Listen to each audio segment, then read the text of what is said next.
Well, the secret's out. Don Quixote has been revealed to be Sancho, and they've just encountered first kindred Don Quixote, the real one. Let's see what's next.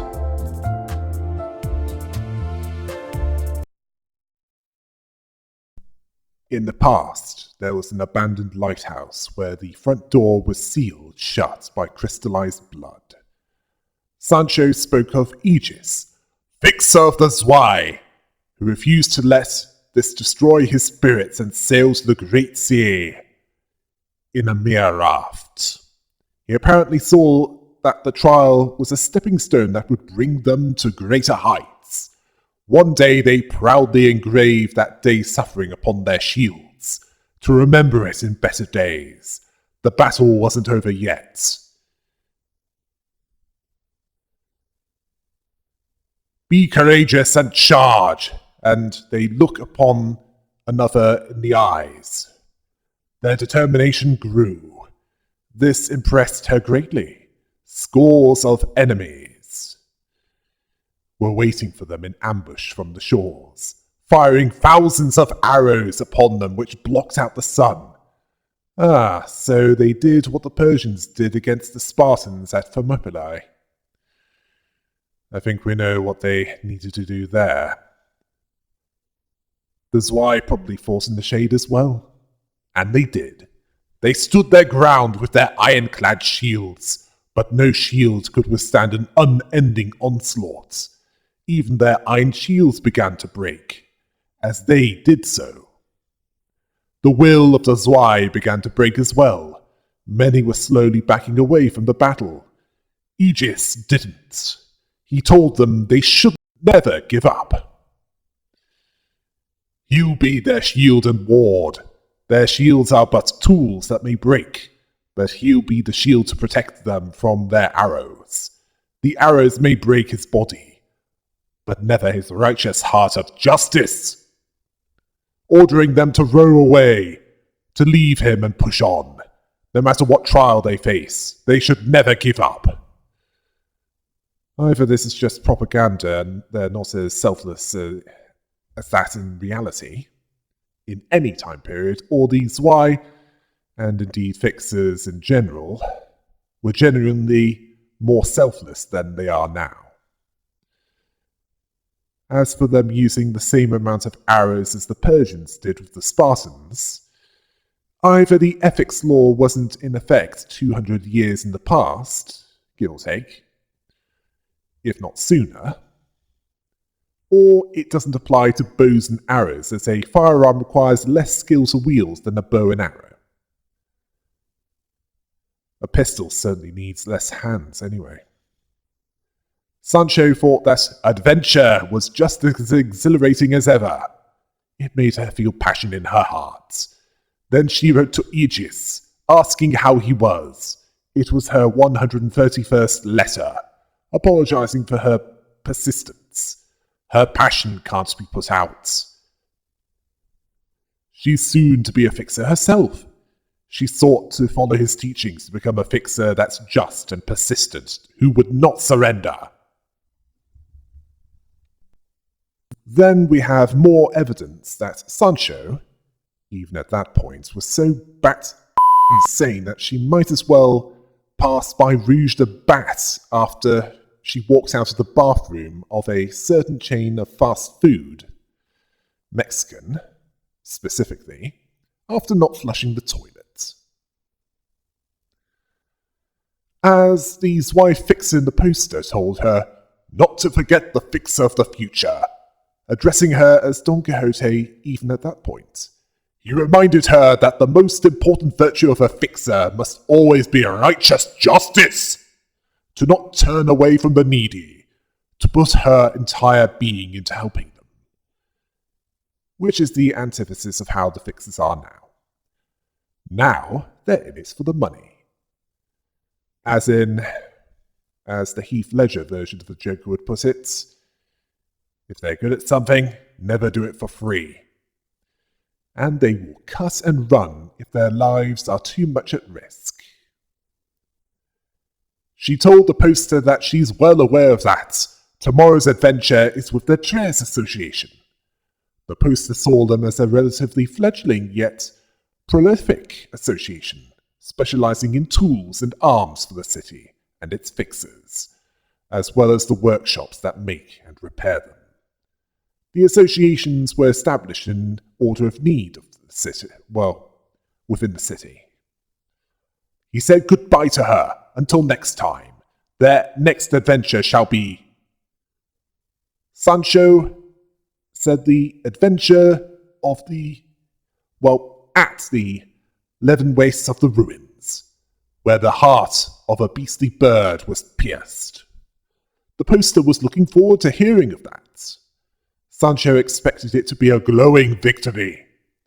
Then the poster of the Hana fixer advised her to stay inside. Who knows what's outside? The Zwei fixer poster agreed with that, reminding her of the tale of the Red Hood, who met an unfortunate end from welcoming in a stranger. Well, it's probably not involving a psychotic clown with a crowbar. And yeah, it's not that Red Hood. Then she registered that there was a knocking at the front door. She believed that there was someone needing her help. And the voice was revealed to be from Virgilius, who had afforded her with enough restraint, so he heated up Gladius to cut through the door and make his way into the lighthouse, complimenting the durable build of that place. It's durable enough to withstand assaults from any blood fiends looking for her, or even blood fiend hunters. And this is assuming that they even made it that far down into that ruin, which is likely somewhere in the outskirts, where few from the city go to, and fewer that do come back alive from. Sancho wanted to know who he was. He told her that he was her guide to her path in her real adventure. He is Virgilius! His old friend told him that she's a second kindred. Sancho didn't know what he was talking about. Her fellow fixers warned her that she mustn't leave the confines of that room. Yeah, she spent 200 years in there completely alone. Spending too much time alone, it would drive anyone insane. Virgilius asked if his eyes didn't remind her of anything. Sancho told him not to glare at her with that terrifying gaze. She had 1,780 adventures to go on. Tomorrow she'll depart with the Tres Association. The day after that with the Hana Association. Then Virgilius noted that the fixes on those posters were from several decades ago. It's as his friend told him. Much of her slumbers, even her bloodthirst. He told her that these adventures are unimportant. She doesn't have to listen to those fixes anymore, because isn't an adventure guided by him, a colour fixer, much better than that? It took a moment for this to register. It caught her attention. Only the finest fixers get that title, which, based on this, was established not long after the associations were. Virgilius realized that every part of her was asleep, even the smell of blood. He decided to respect her decision and treat these circumstances of hers accordingly, where he would treat her as a blonde lunatic fixer fangirl. He's the guide who will bring her to the right path. She must come with him, as that journey demands her to be a part of it. In return, when the time is right, the promised timepiece shall come to be by her side. She didn't know what he was talking about. He confirmed this. She was bound by a promise, just as he was, so this made her nervous. He advised her to remember his glowing red eyes, to remind herself time and again every time she looks into them, that she holds a blood of a generation higher than her own. And this made no sense to her. He spoke of a promise that will one day return to her when the time is right. It's one that can't truly be forgotten, not forever. She'll keep it when the time comes, even if it eludes her now. That's the condition of this adventure. If she accepts this term, along with the others, speak her name to him. Sancho then looks at Rocinante to remind herself and said to call her Don Quixote. Then Sancho said that it's not her name. And Sanson spoke and agreed with her, who took Virgilius's form with his mask and said that for all of her passion for that adventure, she was a pretender with a borrowed name. There was only one path in her adventure, one laid by his teachings. And that was first kindred Don Quixote, who had an ingenious idea to speak of to Sancho, who asked him to please don't. He wanted to take part in the Bloodfiend War, and Sancho suspected what he intended to do. He intended to stand with the humans. Sancho warned him that not everyone would like his ingenious idea. He noticed how unimpressed she was, asking if she was expecting this. She confirmed this. He believed that the other elders would come to lecture him or try to talk him out of it. He then told Sancho to expect many guests. Sancho told him that she'll prepare cookies baked with cinnamon. Apparently the elder of District 2 can't seem to stop coughing upon ingesting one of those. So Sancho knows how to bake. She has good taste. I suspect that while blood fiends can eat what humans can, that's more for entertainment than for substance. Yeah. Certainly more for entertainment than anything. Don Quixote had intended to suggest that she inform them, or rather, that elder of his absence, and lock up the castle gates, yet her suggestion was more enticing. She was more concerned about resistance from his children. He wasn't concerned about this. They're his family. He was certain that they'd understand. Then he asked what many in East Asia, in our world, ask those who haven't even gone on a date, never mind get married, asking her how is it she doesn't have kindreds of her own.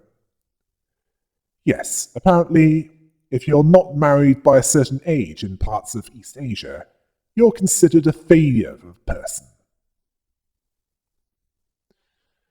As for Sancho's reason, she enjoyed solitude. She wanted to live the rest of her life looking forward and forward only, not having someone tag along with her. He told her to speak to him again, should that change. She told him that she would, but he shouldn't be too hopeful of any change. She considered this war would be a long and difficult one, largely because they'd be slaying their own kind. He agreed with her. If they may break their faiths only by breaking their skulls, then he sees that as a war worth fighting for. Now that they're discussing that particular subject, should the war end with his victory, Sancho understood. He intended to build a place in which everyone was happy. Sancho wanted to know what he meant by that. He wanted to know what expression she had on her face. It had apparently been some time, quite some time in fact, since that word left her lips. He asked her if she recalled that place, the amusement park she spoke of, like the Bali, a place where everyone screamed and shuddered not from fear, but from joy. He intended to build that kind of place. She still didn't get how one can scream from joy. Well, you've obviously never seen a similar reaction to those watching the Sonic movie post-credit scenes. First with a certain mutant Vulpine, and then with the second when they screamed at seeing a certain ultimate life form, which they all hailed. He told her that in that land there would be no more battles to fight, no fear of being devoured, only laughter. Yeah. Sancho noted that while he wasn't a part of her family, yes, apparently Sanson once looked forward to the realization of his ambitions as an observer. Yeah. In a binary world, they only had two choices: slaughter humans or hide underground. Don Quixote was a dreamer that found a third option, yet there was no laughter there, only wailing so intense that it turned into something that only resembled laughter. But clearly it was not. Sancho continued to observe this, the starved blood fiends screaming to be let out, or have their heads crushed. Sanson told them that they wouldn't be leaving that place or find death either.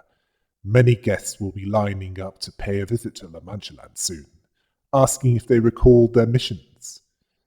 It's been 200 years, so they didn't have a lack of time to do so. The blood fiends were excited at the concept of humans coming there again. The festival wasn't over. Sanson asked, "Can people change?" Sancho once thought that they could. Then we see a battlefield during the Bloodfiend War. Don Quixote saw that a long, painful battle lay ahead of them. Their own kind would hate and despise them, and they would be countless. They would also call them traitors to their kind, claiming that their nature couldn't change, that they exist to prey on humans, seen to them as immutable truth. They'll be forced to sever bonds shared by those that suffer with them for centuries, those afflicted with the same disease as them, kindred spirits in a lonely world. He gave the others one last chance to not participate in this. He wouldn't stop them, if that's what they chose. Sancho decided to stay. The barber asked if she's gone mad. Not yet. This surprised Don Quixote. Sancho understood that he wouldn't let her go regardless, just as a child can't stop being an offspring of a parent, even if they wanted to. Then the priest mentioned something interesting. He spoke of the day of the machine purge. When that took place, he was already a dead man. Don Quixote's will is his will. The barber wanted to sharpen her scissors, saying that she'll enjoy this. Okay, is she a distant relative of Ryushu? Then Don Quixote asked what Dulcinea's stance was. She has no opposition to that plan. Don Quixote was glad to have his children by his side. He told them not to worry as he's the strongest there is. Also, not to worry about what's to come after the war ends in their victory, or how they'll live on. Then Sancho asked how he'll live on. He didn't know yet. It'd likely be a more joyous life than they live now, where they don't have to kill anyone, asking if that's not a better life. Back in the present, Don Quixote welcomed Sancho back, seeing it as a joyous day for all of his children to be by his side once again, asking if she's said her greetings. She didn't know how much they all longed to see her again. Sancho, with her blood cloak on her, was silent for a few seconds before asking, "What have they done to him?" He's lost count of the stakes that had broken his flesh, as the act of counting itself lost its meaning. He saw a light in the sky. This was the golden bar that melted with his body. Dante understood that much, suspecting that a Lobotomy Corporation branch facility must have been there, and the golden bar resonated with his heart. Then Dante was thrown off by a portal opening in the place where Don Quixote was. Sancho walked towards Don Quixote, who spoke in a sedate voice.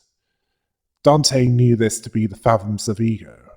They needed to go after her. Their dumbfounded silence was broken, and they followed her inside, even considering what she was. Yes, the machine purge was mentioned. This was an event before the Bloodfiend War. The machine purge was likely this mechanical uprising that was hinted at in Library of Ruina. The same event in the distant past that led to the AI ethics amendment that made it illegal for AI to be able to pass for human, which even extended to artificial body parts for humans. They couldn't pass for human either. The Bloodfiend Wars happened after that, which led to the priest being turned into a bloodfiend, where Don Quixote sided with the humans, betraying his own, and was apparently successful. And sometime after that, he and Sancho journeyed outside to become fixers, when the Fixer Associations were just being formed. This part was approximately 200 years ago. Clearly, at some point, they decided that fixers needed professional organizations to keep track of everything, and to provide a framework for specializations. Jia Zichun asked if Sancho was the same girl who embarrassed herself in a duel against Camille of the Sunk Association, asking how she's killed so many bloodfiends with so little effort. Dante saw that Sancho struck down with a blinding blitz any bloodbag or bloodfiend that got in her way. Roger asking if she was hiding her strength. It didn't seem right, but it registered fully that she's a bloodfiend. Wutis didn't see this coming. Sancho, who was using Don Quixote's name, was a bloodfiend all this time. She was hiding, lurking, pretending to be human. Gregor told her that was enough, asking if she thinks it's too much. Apparently she was holding back largely due to Dante being there, and Dante could see that Wutis wasn't hiding her disgust. She expressed the same disgust towards Faust, suspecting that the higher-ups must have been aware of this, suspecting that she was biding her time in order to sink her teeth into them. Roger reminded her of the stories that they saw earlier. She wasn't hiding it. She believed that she was human, and she was Don Quixote. Ortiz saw what Sancho told them was a lie, along with everything that they knew about her, asking how many humans she's killed in the past. She's no stranger to duplicitousness in Limbus Company. To subject her and Dante to a high-risk situation and just let it happen. Faust told her that they didn't just let it happen. Ortiz then asked, what now? They're not there to eradicate La Mancha land. In fact, from where she's standing, she's there to help it come together. Cinque there addressed Sancho as Don Quixote, who after a pause told him that this wasn't her name. That was the name of her father, the first kindred or elder, saying this with a threatening look. Those eyes were what Dante never wanted to see again. First kindred Don Quixote said that Sancho, she saw not even she could change. Not even a little. Sancho confirmed this to be the case, asking him to look at her. Rocinante suppressed her for a passing moment. She's still the same blood-sucking bloodfiend who can't survive without bleeding others. just like how his La Mancha land regressed to nothing but a hunting ground for them to prey on humans. He couldn't deny that. He was wrong, that people couldn't change. They had no choice but to live shackled onto the path dictated by that disease.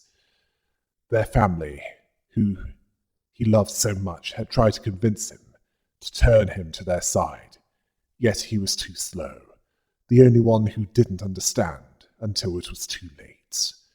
Then Sancho asked about the others, Nicolina the barber, Coriambro the priest, and then Dulcinea, asking if they were the ones who tortured him. He confirmed this as well, seeing it as a throne most fitting for such a pathetic lord. He thought that his heart would fill with joy and happiness upon seeing her again, yet he only felt sorrow. Sancho had no response to that. Don Quixote thought that she at least would, well, considering that she explored the world in his stead, the world outside, experiencing adventures even more wonderful than the ones that she's heard. But the poor soul that he saw in front of him was no different from him, or his family, just a blood-starved, red-eyed victim of that sickness. Dante noticed that the space had changed into a maze. Sinclair suspected that his emotions must be affecting the golden bar, much like the inside of the padded whale that they encountered at the Great Lake, where the golden bar was inside its heart. Gregor remembered that it was burrowed deep into it. And I recall that Ishmael had to use her Zayn EGO to go scorpion on it to retrieve it. Massault saw it as a form of existence similar to parasitism. Heathcliff asked, "What now?" Dante was unsure. Otis noted that Don Quixote might have been powerful in the past, but he's severely weakened now, due to an unknown reason, offering to finish him. Ryushu didn't see Don Quixote as the problem. It was Sancho. She smelled different, recommending that Dante give her the heads up if they're going to ask them to fight her. She'd like the chance to burn her last death stick before she did, as it might involve her death. Dante wanted to talk to her first. Ishmael offered to go with them. Sancho looked at Dante with dark eyes, the twinkle a distant memory. She told them to back off. They brought her, a second kindred, there with a specific purpose, so that she may punish the blood fiends who had committed filial or familial impiety, a grave sin against Don Quixote, so that she may end his suffocating existence. Sinclair claimed to have no idea. It wasn't their intention. Then Faust told her that it was precisely their intention. Only she and Dante, who remained conscious during the events of the warp train, were aware of this. This surprised Sinclair. Faust saw this omission as something that couldn't be helped. She was forbidden from being the first to share their past. Ryushu said, SPR, or such pathetic reasoning. Ishmael stated that she hid all of their pasts, at least until they were ready to talk about it themselves, or are made to. Otis can't compare this to previous cases, as Sancho was an enemy. This Heathcliff off, as her reaction was why they didn't tell them. Jia Zichun saw this as messy. Honglu said that it's because they all care about each other that much. Yisang told them to stop this, as he feared that this would make things worse than they already are, if they're allowed to be. Rodia noticed that Jia Zichun was watching them. Sancho was watching this wordlessly, patiently waiting for the squabble to subside. While this was going on, Dante was struggling to come up with something. They hoped that she'd understand, to come back to their side, to be one of them again, which was a pathetic, naive hope. She thought this to be a bad joke, as they didn't know the eons of their suffering, their battles, their struggles, their agony, their victories, and never will. Sounds like a Pyrrhic victory by the tone in her voice when saying that. She'll slowly look each and every one of those moments. Look at, rather, and rekindle her buried memories. Her wrath, hatred, and loathing will return, and she can no longer be one of them again. Don Quixote was glad to have Sancho back, with her by his side. That place shall be even happier. His family have finally found true happiness, because they've suffered far too long. They deserve this happiness. With her return to La Mancha land, they'll fill that place with even more laughter. Sancho's expression more or less said, "Spare me." Urtis saw this as a joke, and I can't blame her, as the only laughter in that place is the kind that the joker would approve of. She sees the reason for them being there is to exterminate their kind.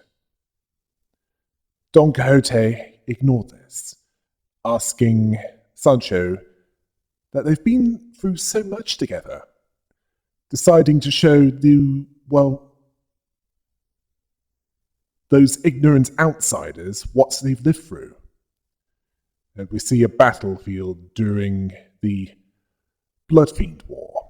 Sancho saw Don Quixote as foolhardy. Apparently they fought bloodfiends that grew to the size of giants due to drinking too much blood. So much that it was overflowing out of their bodies. Okay, I've heard of taking in more iron while working out, but that's taking it too far. He saw them as formidable, and their battle challenging. Sancho saw that even there he dreamed. And he saw it as a hollow dream. The memory of Don Quixote asked, if they were ready for battle, they'll strike with their full might, telling them to speak if they needed to. Sancho had an issue, and Don Quixote wanted to know what that was. She asked why he's talking like that. Apparently he was speaking in a way befitting of his stature as a fixer to be. Oh, so you think that you need to sound like a Shakespearean actor? He asked her why she didn't speak in the same way. While he was saying this, Sancho was killing a blood fiend on the enemy side and told him that it was ridiculously juvenile. The present Don Quixote then couldn't help but cherish that day when they ran across the green fields together, tasting freedom. Sancho reminded him that he was ambushed by blood fiends who broke his lance. Don Quixote remembered that it was crafted by her own blood. He saw it as a mistake. He underestimated his opponents, an unshakable habit. Sancho remembered telling him to be mindful of them. Don Quixote made an excuse that a powerful gust knocked him into the air before knocking him down onto the grass. He remembered that she hurried to his side. She was worried. Sancho didn't see herself as that desperate. As he laid upon his back, gasping at the sky from shock, she appeared. He saw that moment as leading them to victory. Sancho argued that he was already certain of victory before the war began. He wondered that if it was the moment that he began to think that they could really change, watching her, who hated running all of her life, sprinting to his side, believing that they were all changing little by little, then would shift back to reality as Don Quixote saw that they failed. Everything around them was a record, a testament to their failures. telling her to look around them at their desolation from this point onwards. Don Quixote was no longer accessible, as she was Sancho. And then they fought Pecatulum of lust and pride in the first wave, and in the second wave, stage 2 versions of them were fought. And they were far more powerful. Well, at least they had Ja Zichun to help them. After the Pecatula of the Fathoms of Ego were fought, Dante thought about Sancho, who walked into the maze that manifested before them, as if to obey Don Quixote's words to observe the devastation. Ja Zichun observed this, asking if Sancho was the same person as that friend of his. And she was asking Honglu this, that saved them earlier. Honglu confirmed this. Otis objected to this, asking if he's insane. Is none of this registering to them? She's not. Honglu sees her as the same person from where he's standing. His reply was confident. Dante saw that even if they were suspicious or unsure of where to go next, he had a calm and confident voice. It seemed ridiculous, but he's more right than wrong. Dante hoped that this was the case that day. They tried to maintain that hope. Otis, on the other hand, saw this as a big load of If she turns violent against them like an unpredictable animal, they'll... Dante had to stop this from getting out of hand. And Otis knew when to stop, but Dante could see anxiety and mistrust behind her stoic expression. They understood why, as they hid things from the others. She's sensitive regarding those withholding information at the best of times. Dante told her that they'll follow Don Quixote, and then corrected himself and said Sancho. Otis wanted to argue against that, but Dante told her to let them finish. She apologized for interrupting. They don't know what she's thinking, but they understand that she's not happy about this. This was obvious. Dante will explain everything to her eventually. They wanted to trust and follow them through this. The way to victory. Dante could see that Otis' grievance ran deeper than what was spoken to her. Not just the omission of intelligence, but the omission that compromised Dante, herself, and the operation. Dante needed to address this, so that there's a plan to follow, and that it's being followed. They asked her to remember how every mission they've done so far led them to resonating with the golden bar. How that was the key to solving them. This time was no exception, although there was some brief uncertainty. She agreed to go along with this. Dante apologized for forcing her to come along. She didn't want to fold before their authority, regardless of the outcome of the operation, or how sound their reasoning was. The decision to follow them was based on their effort to understand and explain the potential risks that have been pointed out. It's why she complies, suspecting that memories of the past are subconsciously affecting her behavior. Dante denied this. Otis understood that Sancho's amnesia made this difficult for many of them. Honglu knew that there were many ways to erase people's memories in the city. Jia Sichun confirmed this, and that's just the ones that are public. The most common method is moving someone's memory into a different object or person. Some parts of the city even sell them as local products. Another is to completely destroy the memories. It's cheap, but it could affect other memories. Mostly used by desperate backstreet dwellers. Yeah, as there are some things that they'd rather not remember. Clearly, K-Corp and others use a more high-quality version of this, one that is ineffective against Dante, for some reason. The final method, that was previously unknown but is still inaccessible, is Lethe, the River of Oblivion. Drinking from that river will allow one to bury their memories beyond the veil of consciousness, to the point where it might as well be from a dream. Honglu asked if that was what she was looking for. She answered, no, it's not that one. It's a river close to that. One that has something to do with the immortality of the mind that their elders have been searching for. Honglu understood this to mean to be free from aging and death. She confirmed this and saw it as tiresome. Dante suspected that this was how their memories were removed.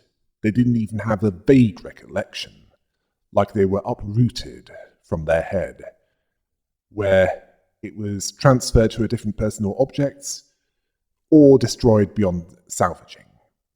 They didn't know why someone would do that. Jia Zichun briefly glanced at Dante before she went back to talk to Honglu. It was important to her to find traces of Bari because of this. She didn't tell him more.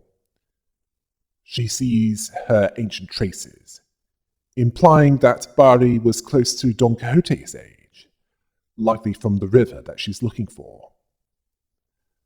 She believed that it was important to Honglu as well, where if they want to survive as heirs, they had to find what the elders sought, their immortality.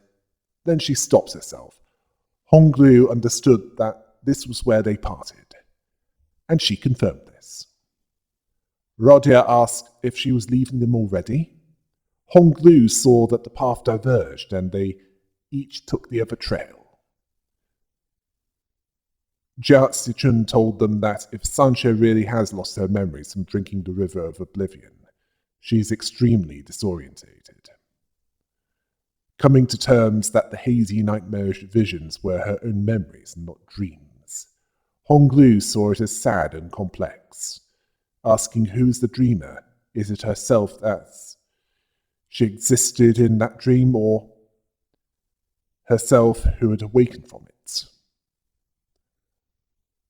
This passage references the butterfly dream passage from Zhuangzi, an ancient Chinese text that's one of the foundational texts of Taoism. This particular passage argues that the distinction between the waking world and dreams is a false dichotomy. If one distinguishes them, how can one tell if one is now dreaming or awake?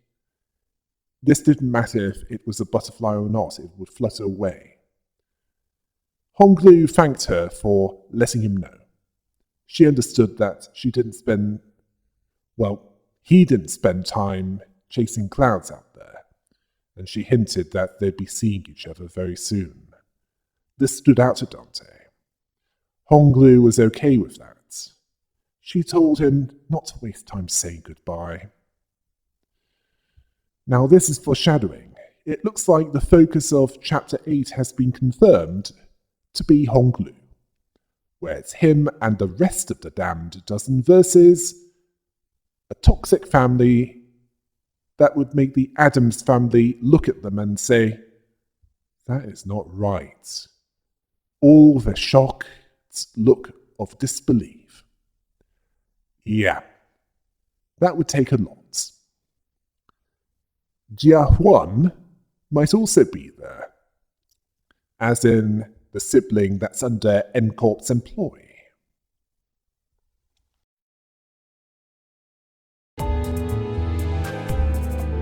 Jia Zichun is no longer with them, and Dante's 11 is on its own. Until next time, hail the rabbit!